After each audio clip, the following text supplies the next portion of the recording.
Assalamualaikum warahmatullahi wabarakatuh. Alhamdulillahi rabbil alamin. Wassalatu wassalamu ala asyrafil anbiya'i wal mursalin wa ala alihi wa ashabihi wa man tabi'ahum bi ihsanin ila yaumiddin, amma ba'd. Hadirin jamaah salat maghrib yang dirahmati oleh Allah Subhanahu wa taala. Alhamdulillah, segala puji bagi Allah Subhanahu wa taala atas segala nikmat dan taufiknya kepada kita semua. Salam dan salawat kepada Nabi kita Muhammad sallallahu alaihi wasallam. Alhamdulillah, pada kesempatan yang berbahagia ini kita melanjutkan pembahasan kita dari kitab Umdatul Ahkam, dan sekarang sebelum kita masuk ke Kitabul Jihad masih ada satu bab lagi yang ringkas, yaitu Kitabul Libas. Kitabul Libas, bab tentang pakaian. Nah, dan sebelum kita masuk pada materi kita ingatkan bahwasanya sekarang kita sudah masuk pada bulan Sya'ban, ya, bulan Sya'ban, dan tidak lama lagi kita akan masuk pada bulan Ramadan. Dan di bulan Sya'ban ini kata Aisyah radhiyallahu taala anha, ma ra'aitu an-nabiy sallallahu alaihi wasallam istakmala siyama syahrin qat illa Ramadan. Saya tidak pernah melihat Nabi sallallahu alaihi wasallam berpuasa satu bulan penuh melainkan pada bulan Ramadan. Dan saya tidak melihat Rasulullah sallallahu alaihi wasallam memperbanyak berpuasa pada satu bulan melebihi banyaknya puasa beliau pada bulan Sya'ban. Jumlah puasa yang dilakukan oleh Rasulullah sallallahu alaihi wasallam yang paling banyak setelah bulan Ramadan adalah pada bulan Sya'ban. Pada saat ditanya oleh sahabat, kenapa demikian wahai Rasulullah? Kata Nabi sallallahu alaihi wasallam dengan dua alasan. Alasan yang pertama adalah karena bulan Sya'ban adalah bulan yang banyak orang lalai di dalamnya, karena dia berada di antara dua bulan yang mulia, yaitu bulan Rajab yang merupakan bulan-bulan haram dan bulan Ramadan yang merupakan bulan yang paling mulia. Dia diapit oleh dua bulan yang mulia.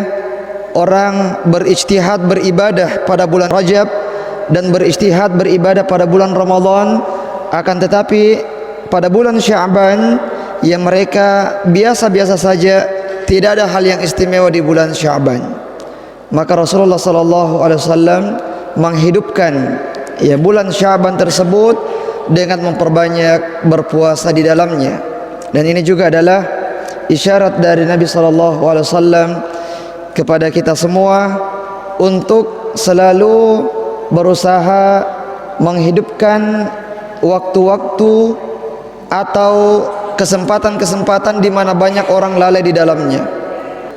Di tempat-tempat yang banyak orang lalai di dalamnya, misalnya di pasar, banyak orang lalai di situ. Orang-orang yang berjualan di pasar, ya, hendaknya dia berusaha untuk menjaga zikirnya,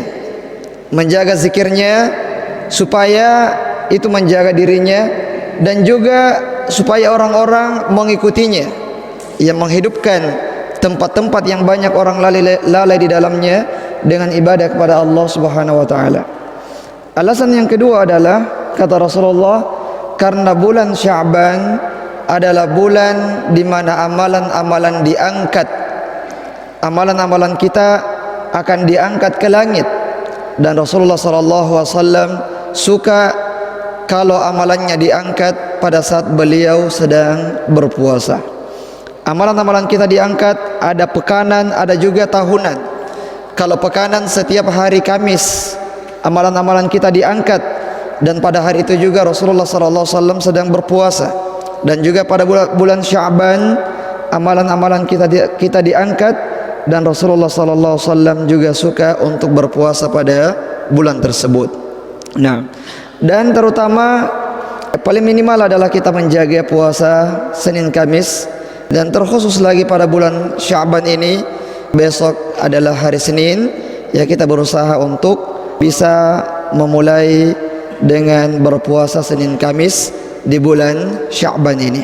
Nah, kita masuk pada materi kita jamaah sekalian yang dimuliakan oleh Allah Subhanahu wa taala. Hadis yang ke-392 dari buku ini adalah An Umar bin Al-Khattab radhiyallahu anhu qala qala Rasulullah sallallahu alaihi wasallam la talbasul harir fa innahu man labisahu fid dunya lam yalbashu fil akhirah. Janganlah kalian memakai kain sutra, karena sesungguhnya siapa yang memakainya di dunia maka dia tidak akan memakainya di akhirat. Dan hadis yang berikutnya, An Hudzaifah bin Al-Yaman radhiyallahu an qala sami'tu Rasulullah sallallahu alaihi wasallam yaqul la talbasul harir walad dibaj wala tashrabu fi aniyati adh-dhahabi wal fiddah wala ta'kulu fi sihafiha fa innaha lahum fid dunya wa lakum fil akhirah. Janganlah kalian memakai pakaian yang terbuat dari kain sutra, walad dibaj atau sutra yang kasar, yang halus dan yang kasar, dan janganlah kalian minum dari gelas-gelas yang terbuat dari emas dan perak, dan janganlah kalian makan dari piring-piring yang terbuat dari emas ataupun perak, karena sesungguhnya gelas-gelas dan piring-piring yang seperti itu untuk mereka di dunia, untuk orang-orang kafir di dunia, walakum fil akhirah, dan untuk kalian wahai kaum muslimin di akhirat, di surga Allah Subhanahu wa taala. Dari kedua hadis ini jamaah yang dimuliakan oleh Allah Subhanahu wa taala, kita tarik beberapa faidah. Yang pertama adalah larangan memakai sutra, dan ini merupakan larangan yang khusus bagi laki-laki umat ini. Larangan ini dikhususkan oleh Nabi sallallahu alaihi wasallam pada hadis yang lain, bahwa larangan ini khusus kepada laki-laki dan boleh bagi perempuan. Karena sutra dia merupakan aksesoris yang dengannya seorang perempuan, seorang wanita menghiasi dirinya terutama di hadapan suaminya, menggunakan pakaian-pakaian yang lembut, menggunakan pakaian-pakaian dengan kain yang indah dan seterusnya, sehingga ini merupakan kekhususan bagi para wanita-wanita kaum muslimin dan tidak boleh digunakan oleh laki-lakinya. Dan kain sutra yang dimaksud dalam hadis ini adalah kain sutra yang asli, ya, bukan kain sutra bajakan, ya, karena kain sutra juga bermacam-macam, ya, ada bahkan harganya cuman 50.000.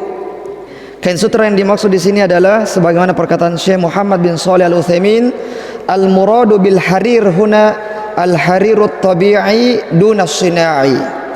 Yang dimaksud dengan kain sutra di sini adalah kain sutra yang asli, yang terbuat dari, yang dibuat dari, yang menghasilkan sutra itu ulat sutra, ya. Iya, ulat sutra. Nah, itulah sutra yang dilarang digunakan oleh kaum laki-laki. Nah, dan pada umumnya kain sutra itu harganya mahal. Iya, kalau murah besar kemungkinan dia merupakan bajakan, dalam artian bukan sutra yang dilarang. Meskipun orang-orang mengatakan ini adalah kain sutra, atau dalam bahasa yang kita kenal adalah lipa sabbe. Ya, seperti itu. Nah, kemudian jamaah yang dimuliakan oleh Allah Subhanahu wa taala, dalam hadis ini juga ya terdapat larangan makan dan minum dari nampan-nampan yang terbuat dari emas ataupun dari perak, karena ini merupakan bentuk kesombongan, Ini adalah bentuk kebanggaan yang terlalu berlebihan. Ketika seseorang membuat gelas yang bahannya itu semuanya atau sebagian besarnya itu terbuat dari emas ataupun perak, ini adalah sesuatu yang dilarang karena bisa menimbulkan kesombongan di dalam hati pemiliknya.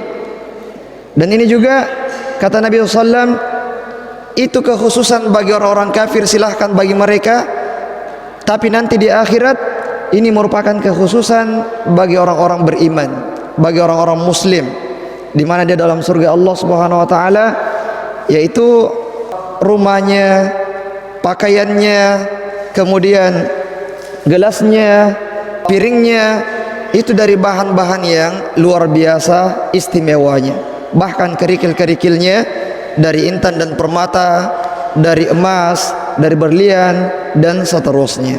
Nah, sehingga hal-hal yang berbau terlalu berlebihan seperti ini dilarang di dalam syariat kita.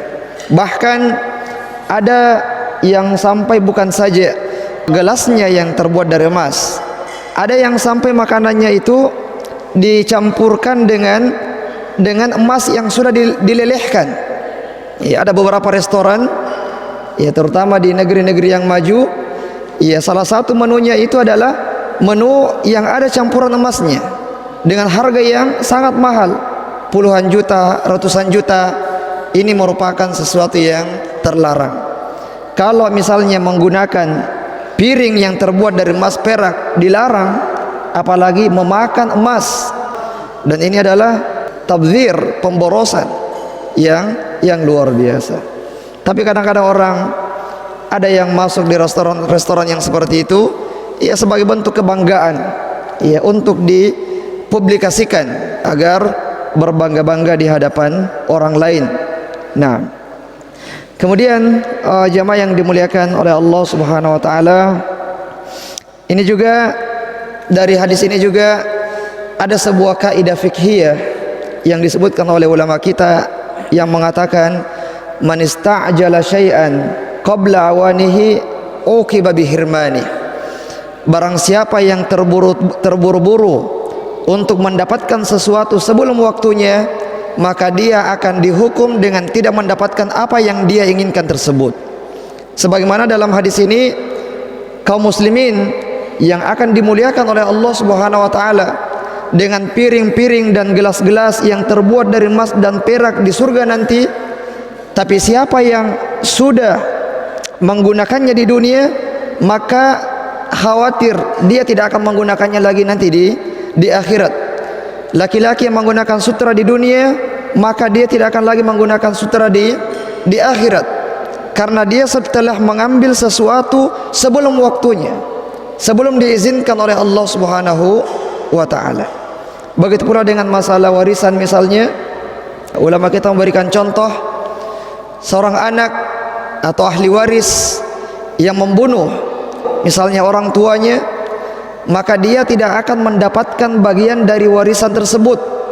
Mungkin niatnya adalah dia bunuh supaya cepat mendapatkan warisan. Dia sudah terburu-buru untuk mendapatkan sesuatu yang memang hak dia. Tapi ketika dia melakukannya dengan cara yang seperti itu sebelum waktunya, maka dia akan dihukum dengan tidak diberikan warisan kepadanya, sesuatu yang dia inginkan selama ini. Nah, kemudian hadis yang berikutnya jamaah sekalian yang dimuliakan oleh Allah Subhanahu wa taala, An Umar bin Al-Khattab radhiyallahu anna Rasulullah sallallahu alaihi wasallam naha an lubsil harir illa hakadha wa rafa'a lana Rasulullah sallallahu alaihi wasallam isba'aihi as-sabbabata wal wusta. Rasulullah melarang menggunakan pakaian yang terbuat dari sutra, kecuali kata Rasulullah seperti ini, mengangkat jari tengah dan jari telunjuknya, lubangnya ini seperti ini yang boleh, kata Rasulullah sallallahu alaihi wasallam. Artinya sedikit sekali. Kalau misalnya ada pakaian, ada campuran sutranya, kalau sedikit, ya dengan kadar antara jari telunjuk dan jari tengah, maka itu tidak mengapa. Adapun jika lebih daripada itu, maka ini sudah masuk dalam larangan Nabi sallallahu alaihi wasallam. Kemudian hadis yang berikutnya 395, Anil Barra ibni Azib radhiyallahu an qala ma ra'aitu min dhi limmatin fi hullatin hamra ahsana min Rasulillah sallallahu alaihi wasallam lahu sya'run yadribu ila mankibaihi ba'idun ma bainal mankibaini laisa bil qasiri wala bit tawil.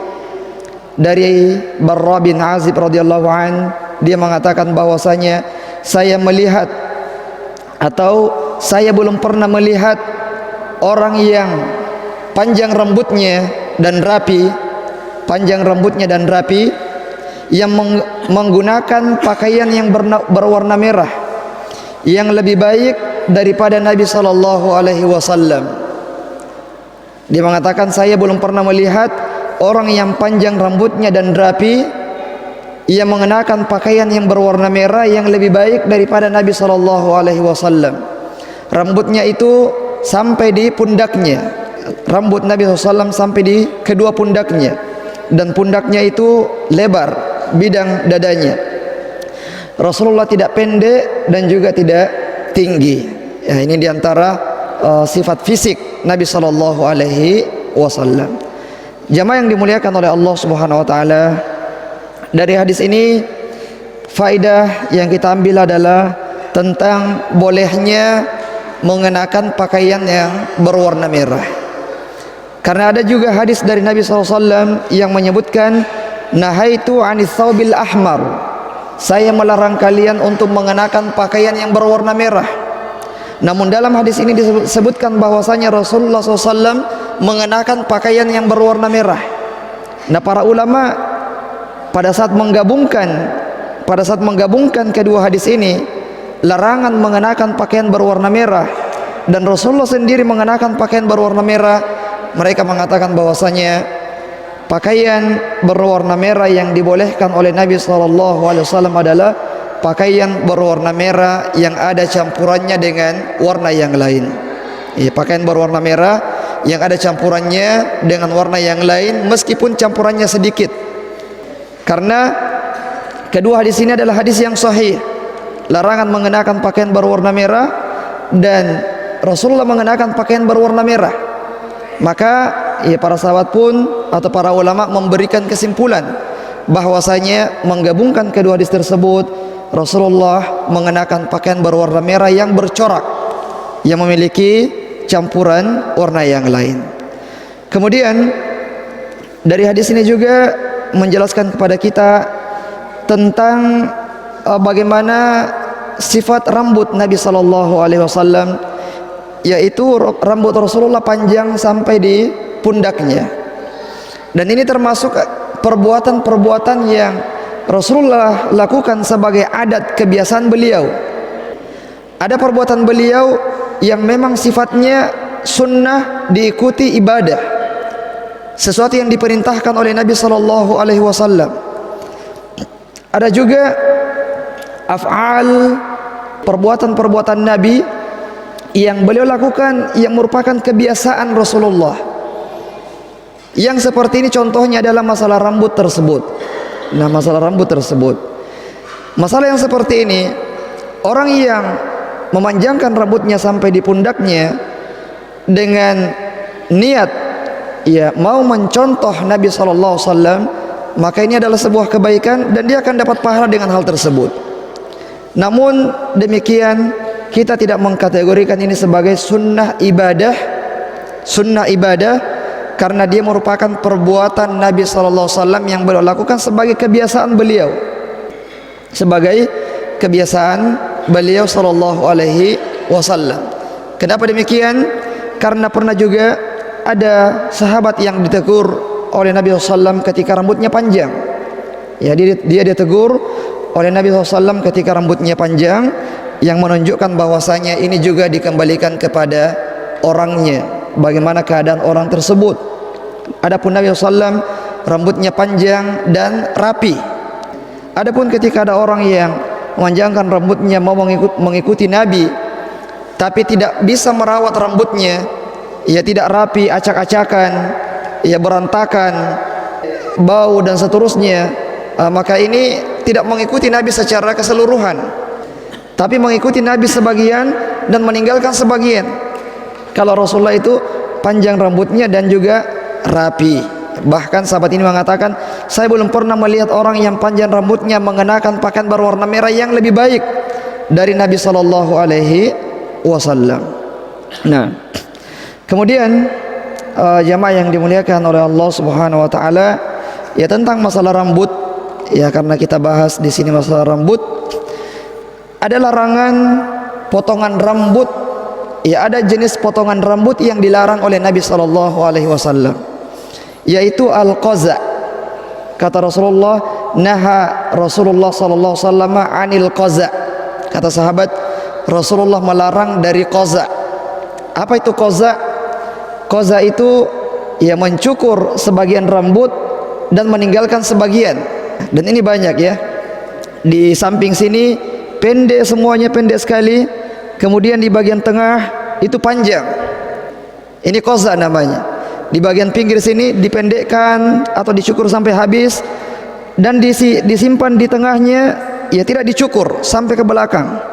Ini adalah qaza, mencukur sebagian dan membiarkan sebagian. Ini adalah potongan rambut yang dilarang oleh Nabi kita sallallahu alaihi wasallam. Tapi kemudian jamaah yang dimuliakan oleh Allah Subhanahu wa taala, hadis yang terakhir dari bab ini adalah Ani Bani Umar radhiyallahu anhuma anna Rasulullah sallallahu alaihi wasallam istana'a khataman min dhahab fakana yaj'alu fassahu fi batini kaffihi idza labisahu fasana'a an-nasu mithla dhalik thumma innahu jalasa 'ala al-mimbar fanaza'ahu faqala inni kuntu albasu hadzal khatam wa aj'alu fassahu min dakhil farama bihi thumma qala wallahi la albasuhu abadan fanabadha an-nasu khawatimahum wa fi lafdhin ja'alahu fi yadihi al-yumna. Dari Abdullah bin Umar radhiyallahu an bahwasanya Nabi sallallahu alaihi wasallam pernah membuat cincin, ya pernah membuat cincin yang terbuat dari emas. Rasulullah memakainya, ya memakai cincin yang terbuat dari emas tersebut. Ya, kemudian orang-orang pun, para sahabat pun membuat cincin yang terbuat dari emas dan mereka memakainya. Kemudian suatu ketika Rasulullah duduk di atas mimbar, kemudian mengambil cincinnya dan membuangnya. Kemudian mengatakan, saya pernah memakai cincin ini dan sekarang demi Allah Subhanahu wa taala saya tidak akan pernah lagi memakainya selama-lamanya dan membuang cincin tersebut. Nah, jamaah yang dimuliakan oleh Allah Subhanahu wa taala, dari hadis ini menunjukkan bahwasanya laki-laki itu dilarang menggunakan cincin emas. Ya, dilarang menggunakan cincin emas. Dan semua perhiasan-perhiasan yang lain yang terbuat dari emas itu tidak boleh bagi laki-laki. Ya, bukan cuma cincin saja, tapi juga masuk di dalamnya adalah kalung atau gelang terbuat dari emas. Maka ini haram bagi laki-laki kaum muslimin dan boleh bagi perempuan kaum muslimin. Dan dari hadis ini menunjukkan dulu pernah dihalalkan.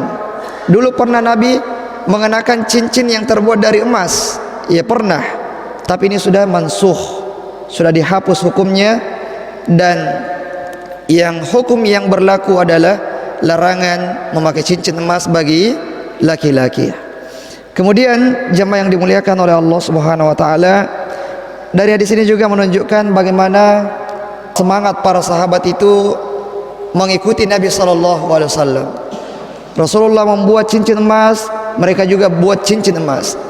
Pada saat Rasulullah membuang cincinnya, mereka juga membuang cincinnya. Bagaimana mereka itu bersegera di dalam mengikuti apa yang dilakukan oleh Nabi sallallahu alaihi wasallam, meskipun mereka belum bertanya apa alasannya. Sebagaimana ketika Rasulullah salat menggunakan sendal, dan para sahabat juga salat menggunakan sendal, ketika Rasulullah melepaskan sendalnya pada saat sedang salat tersebut, para sahabat juga melepaskan sendalnya. Nanti setelah salat baru Rasulullah mengatakan, "Ya, kenapa kalian lepaskan sendal kalian?" Kata mereka, "Kami melihatmu wahai Rasulullah melepaskan sendal, maka kami pun melepaskan sendal." Ya, mereka tidak tahu apa alasannya, tapi karena Nabi melepaskan sendalnya, mereka pun melepaskan sendalnya. Dan juga jamaah sekalian yang dimuliakan oleh Allah Subhanahu wa taala, tentang memakai cincin, ya, tentang memakai cincin bagi laki-laki, ini adalah sesuatu yang boleh. Tapi selain dari emas, ya boleh menggunakan cincin dari perak, ya, sebagaimana Nabi SAW menggunakan cincin dari perak. Ya, setelah membuang cincinnya yang terbuat dari emas, Rasulullah membuat cincin yang terbuat dari perak. Nah, dan diantara adab-adab memakai cincin bagi laki-laki adalah menggunakan cincin tersebut dengan tangan kanan. Ya, sebagaimana sahabat mengatakan kana yatakhattamu biyaminihi. Rasulullah itu memakai cincin di tangan kanannya, ya, di tangan kanannya. Tapi apakah tidak boleh menggunakan cincin dengan tangan kiri? Ya, jawabannya adalah boleh, karena kadang-kadang juga Rasulullah menggunakan cincin dengan tangan kirinya. Kadang-kadang Rasulullah mengenakan cincin dengan tangan kirinya. Kemudian jamaah yang dimuliakan oleh Allah Subhanahu wa taala, pada saat laki-laki mengenakan cincin, tidak boleh mengenakan cincin di dua jari. Jari tengah dan juga jari telunjuk. Jari tengah dan jari telunjuk. Ya, tidak boleh mengenakan cincin bagi laki-laki apakah di jari tengahnya atau di jari telunjuknya. Sebagaimana perkataan Ali bin Abi Thalib radhiyallahu taala an, "Nahani Rasulullah sallallahu alaihi wasallam an atakhattama fi isbi'ai hadhihi wa hadhihi." Rasulullah melarang saya menggunakan cincin di jari ini dan jari ini. Fa auma'a ilal wusta wallati taliha. Dan beliau menunjuk ke tangan, ke jari tengahnya dan jari telunjuknya. Ya, jadi dua jari ini tidak menggunakan cincin. Lalu jari apa yang menggunakan cincin? Yang paling sering dilakukan oleh Nabi SAW adalah dengan jari kelingkingnya, ya, dengan jari kelingking, anak jari. Sebagaimana perkataan Anas bin Malik radhiyallahu taala an, "Kana khatamun Nabi sallallahu alaihi wasallam fi hadhihi." Cincinnya Nabi itu terletak di sini. Wa asyara ilal khinsir, dan dia menunjuk ke jari kelingkingnya jari kelingkingnya Anas bin Malik. Ya, min yadihil yusra, di tangan kirinya. Ini hadis yang menunjukkan bahwasanya Rasulullah juga pernah mengenakan cincin di tangan kirinya. Tapi untuk masalah jari, maka jari yang paling sering dikenakan cincin oleh Nabi SAW adalah di jari kelingkingnya. Nah, kemudian perkataan dari Imam Nawawi rahimahullahu taala, "Ajma'al muslimun ala anna sunnata ja'alu khatamir rajul fil khinsir wa ammal mar'atu falaha at-takhattum fil asabi kulliha." Jadi ulama sepakat menurut Imam Nawawi rahimahullahu taala bahwasanya sunnahnya adalah mengenakan cincin di jari kelingking. Ya, ini menurut Imam Nawawi ini merupakan kesepakatan para ulama bahwasanya ya disunnahkan ketika seseorang mengenakan cincin, dia mengenakannya di jari kelingkingnya. Adapun wanita kata beliau, maka dia boleh mengenakan cincin di jari manapun. Ya, tidak ada larangan di jari tengah, di jari telunjuk, tidak ada. Bagi wanita silahkan memakai cincin di jari manapun, atau kalau mau di semua jari tidak apa-apa. Di semua jari tidak apa-apa, asalkan tidak menimbulkan kesombongan di dalam hatinya. Kalau itu bisa menimbulkan kesombongan dalam hatinya, maka dihindari. Jangan sampai kemudian itu menimbulkan kemudaratan baginya. Nah, kemudian jamaah sekalian yang dimuliakan oleh Allah Subhanahu wa taala, sebelum kita menutup ta'lim kita masuk sedikit muqaddimah untuk bab yang terakhir, yaitu bab tentang masalah jihad fi sabilillah. Dalam Al-Quran disebutkan la ikraha fid din, tidak ada paksaan dalam agama. Lalu apa makna jihad? Ya, kalau memang tidak ada paksaan di dalam agama. Jihad ini disyariatkan kepada orang-orang yang akan menghalangi dakwah tersebut, dan mereka akan mengangkat senjatanya kepada kaum muslimin.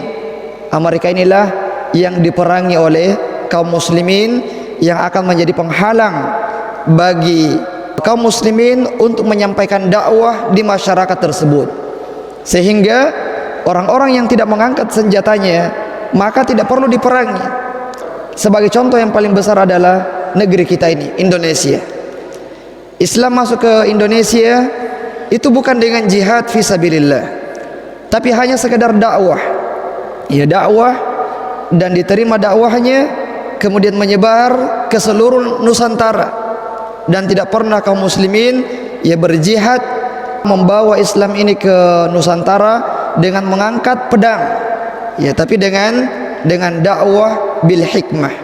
Jadi jihad dengan mengangkat senjata itu hanya kepada orang-orang kafir yang menghalangi dakwah ini dan mereka memerangi kaum muslimin.